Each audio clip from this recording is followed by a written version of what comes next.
आनंद में जीना बढ़ा सकता है जीवन।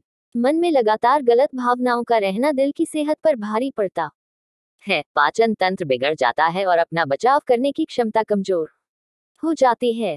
चिंता, अवसाद और क्रोध की शुरुआती चेतावनी संकेतों को रोकना हमारे शरीर को बेहतर और मजबूत बनाता है। खूबसूरत जिंदगी। भारतीय मूल के प्रसिद्ध 3 रट लेखक, आधुनिक मोटिवेशनल लेखक हैं दीपक चोपड़ा। जब मन और हृदय वास्तव में खुले होंगे तो आनंद सहज और आसान तरीके से आपके पास आएगा। रोजमर्रा की जिंदगी में लगातार चल रही आपाधापी से कोई नहीं बच सकता। मीडिया दिन रात तरह तरह की महामारी, जलवायु परिवर्तन की चिंता, युद्ध और गोलाबारी की खबरों से अटा पड़ा है। ये बातें गुस्से और व्यग्रता को और भड़काती हैं। किशोरों में अवसाद, घरेलू हिंसा व आत्महत्या की घटनाएं बढ़ रही हैं। इसका बुरा असर हमारे दैनिक जीवन के साथ ही हमारी सेहत पर भी पड़ता है। हम क्रोध को पकड़े रहते हैं। जिन लोगों से हम प्यार करते हैं उन पर क्रोध करने से हमारा मन और तन दोनों प्रभावित होता है।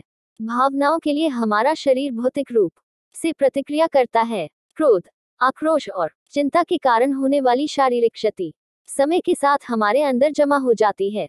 यह वैज्ञानिक रूप से प्रमाणित है कि लगातार नकारात्मक भावनाओं के चलते हमारा शरीर बुरी तरह से प्रभावित होता है। हालांकि अब उन विशेष कारकों पर ध्यान दिया जा रहा है जिनके लक्षण विकसित होने में वर्षों लगते हैं, जैसे कि तनाव और हल्की पुरानी सूजन क्षति बनाएं, अकेलेपन से बचें। वैसे तनाव को कैंसर, अल्जाइमर, हृदय रोग, स्ट्रोक, मधुमेह और बहुत कुछ दूसरी परेशानियों की प्रमुख वजह माना जाता है। इस संबंध में विभिन्न अध्ययन 10 से 20 वर्ष पुरानी बीमारी से पहले पैदा हुए निम्न श्रेणी के तनाव और सूजन की ओर इशारा को पहचान सकते हैं, तो आप संभावित रूप से किसी भी गंभीर रोग को पैदा होने से रोक सकते हैं। अगर रोगों से अपना बचाव करना है तो संभव हो सके तो अपने आसपास की चीजों के बारे में बेहतर महसूस करना शुरू कर दें। यदि आप प्रेम, करुणा, आनंद और समानता पर ध्यान केंद्रित करने के लिए चिंता, अवसाद और क्रोध की शुरुआती चेतावनी और संकेतों को रोकने की कोशिश करते हैं, तो हमारा शरीर जैविक रूप से बेहतर हो जाता है। जब हम सुनते हैं कि प्रेम में उपचार करने की बेहतरीन ताकत है, तो उसके पीछे एक जैकब रासायनिक कारण है जो केंद्रीय तंत्रिका तंत्र के माध्यम से हमारे शरीर के हर हिस्से तक पहुंचता है। ब्रेन स्कैन से पता चलता है कि प्यार की अभिव्यक्ति तनाव के प्रभाव को खत्म कर देती है। इसके अलावा इसे जीवन रक्षक भी कह सकते हैं। खुद में ऐसे लाए सुधार, सहानुभूति और दया को गले लगाओ। सैन डिएगो में कैलिफोर्निया विश्वविद्यालय में न्यूरोसाइंसेज विभाग के अध्यक्ष विलियम मोबले कहते हैं, एक बेहतर टिप देने वाले बने, दान दें, दूसरों की सुने और सहानुभूति व्यक्त करें। यदि आप सड़क पर कोई गिरा हुआ नोट पाते हैं तो इसे किसी ऐसे व्यक्ति को दें जिसे इसकी आवश्यकता है। शोध बताते हैं कि दया का कार्य मस्तिष्क को लव हार्मोन ऑक्सीटोसिन का एक शॉट देता है, जो रक्तचाप कम करने और सामाजिक मामलों के विशेषज्ञ डॉक्टर डगलस नेमे से कहते हैं, अध्ययनों से पता चलता है कि अकेलापन ना आपके स्वास्थ्य के लिए उतना ही बुरा हो सकता है जितना कि एक दिन में 15 सिगरेट पीना।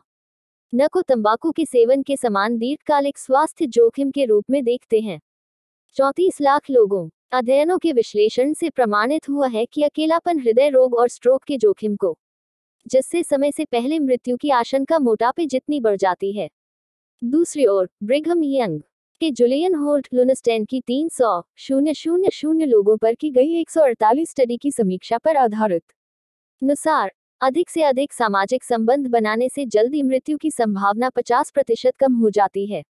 जुड़ाव पैदा करने में बहुत मदद करता है।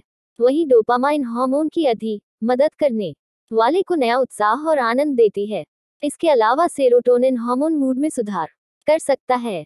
तनाव कम कर, लगातार तनाव कोर्टिसोल हार्मोन के स्तर को बढ़ाता है, जो अंत में तंत्रिका कोशिकाओं को मारता है और शरीर में सूजन व जलन को बढ़ाने लगता है। सुबह 5 मिनट का ध्यान करें, बाहर लंबी सैर करें, हंसाने वाली कॉमेडी देखें, पूरे परिवार के साथ रविवार को साथ खाना खाएं। दूसरे शब्दों में, अपने लिए एक स्वस्थ तनाव प्रतिरक्षा प्रणाली तैयार करें। कृतज्ञता प्रकट करने में न करें कंजूसी। जीवन बेहतर और समृद्ध है, इसे स्वीकार करने के लिए हम कम समय निकालते हैं। इस पर विश्वास करने से चाहे भविष्य में कुछ भी हो, हमें लंबा, मजबूत और खुशहाल जीवन जीने में मदद मिल सकत।